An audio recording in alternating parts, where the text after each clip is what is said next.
To speak of thoughtlessness is already to engage in thought. A thoughtless thinker is a terrifying creature.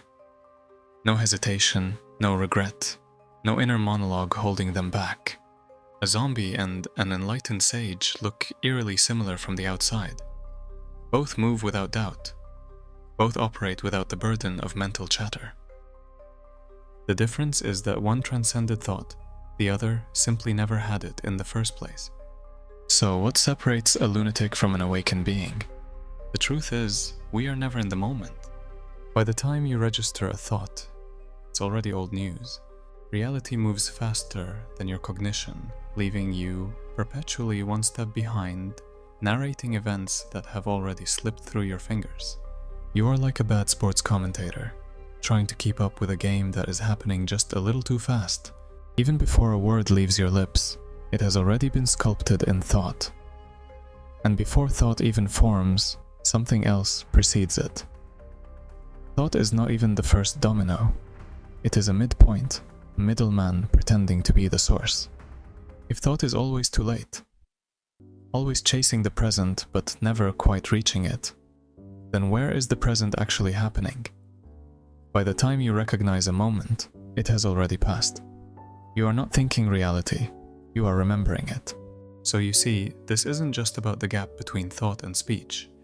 The same delay exists between the raw, unprocessed experience of reality and the thoughts that attempt to make sense of it. Something happens, your mind grasps at it, frames it in language, and only then do you understand it. But what about before that? What is reality before you wrap it in words? This is the paradox of conscious experience. You exist in a state of constant retrospective. You never meet reality head-on. You arrive slightly late to every moment, only to find it has already moved on. And if your thoughts are always lagging behind, then who or what is actually living in real time? The you that reflects is never the you that acts. The moment you think about what you are doing, you are no longer doing it. The moment you think about being alive, you are observing your life from the outside. Thought is not an instantaneous emergence. It is an ongoing process where cognition references itself recursively, generating higher-order reflections, such as thinking about thinking. We are never fully able to speak our thoughts because words are clumsy, and the machinery of speech is a poor translator of our inner world. The moment you think something, it is already distanced from the original purity of the idea. Language always carries the residue of its imperfect medium. What comes to your tongue is not exactly what was born in your mind. So, this distance is not merely temporal, it's also ontological.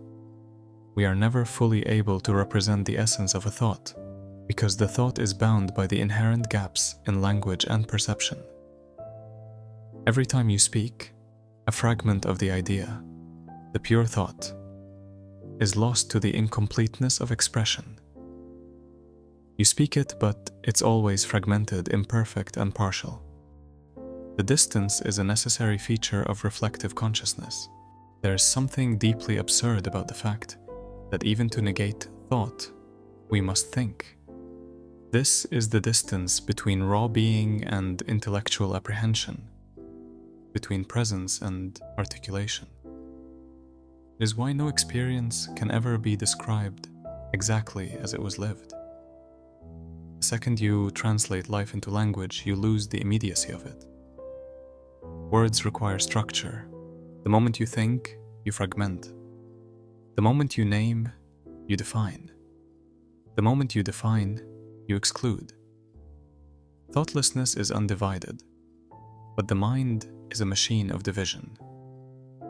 Even in meditation, in those fleeting instances where thought seems to dissolve, there is an awareness of the absence of thought. This awareness itself is a form of cognition, a meta-thought, a shadow of thinking. Beyond the microgap of cognition, there exists a deeper separation between pre-thought and thought. Before a conscious thought forms, there is an underlying conceptual gestalt, a raw pre-linguistic structure of awareness. This is the non-thought form, a space where ideas exist before they crystallize into words or even structured cognition. Some call this intuition, others refer to it as pre-verbal cognition, but the phenomenon is consistent. Thought does not emerge fully formed, but congeals from an implicit, often ineffable domain. The non-thought form gives birth to thought. The abstract becomes defined. A vague intuition is now a specific, mental model. The state where thought does not observe itself even possible. Or is consciousness doomed to chase its own tail, a snake devouring its own body in the endless Ouroboros of self-reference? It looks like thoughtlessness is not a destination, but a tension, an asymptote that the mind approaches but never quite touches. You may sit in silence watching thoughts drift like clouds, but most of the time, the watcher remains. And as long as there is a watcher, there is thought. So the only way to be thoughtless would be to disappear entirely, to let go of the one who is trying to let go. You cannot do thoughtlessness because as soon as you try, you've already thought. You grasp at it, but it slips through your fingers, as elusive as smoke. Every time you think you've arrived at no thought, it pulls you back into its gravitational pull. What makes this dark arc of consciousness so deliciously maddening is that you are not a separate being, trying to find yourself in a world of lost souls. The very concept of looking for freedom is itself a cage, a paradox wrapped in chains of its own making. The thoughtless thinker has discarded the idea of freedom as a grand ideal and simply lives it. Freedom is not a destination, it is the absence of the need for destinations. To know nothing is to be everything. The thoughtless thinker has given up knowing. He no longer stands in the realm of answers. The paradox is clear. No, you must not know.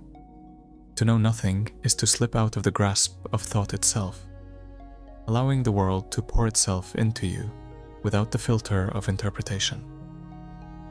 The beauty is that the thoughtless thinker has surrendered the need for truth, and in doing so, has become the truth itself. Well, if consciousness comes from a wrinkled electric sponge, then what a humiliating origin story we've got.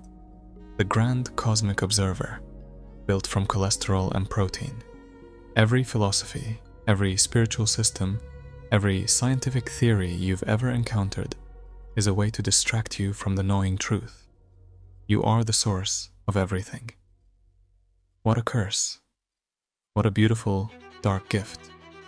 This is why seekers and lunatics walk the same razor's edge. Chase thoughtlessness too far, and you may fall into something beyond human, whether it's enlightenment or oblivion.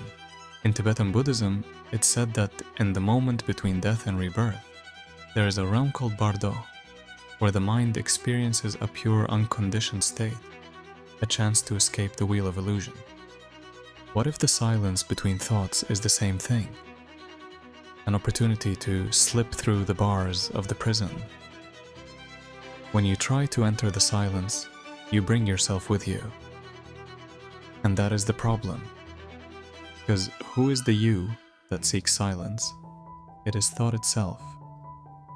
To reach the silence between thoughts, you must leave behind the one who wishes to reach it. Imagine a computer program designed to delete itself the moment it detects its own existence. That's what the mind does when it attempts to be thoughtless. Usually, the more you try to silence your mind, the louder it gets.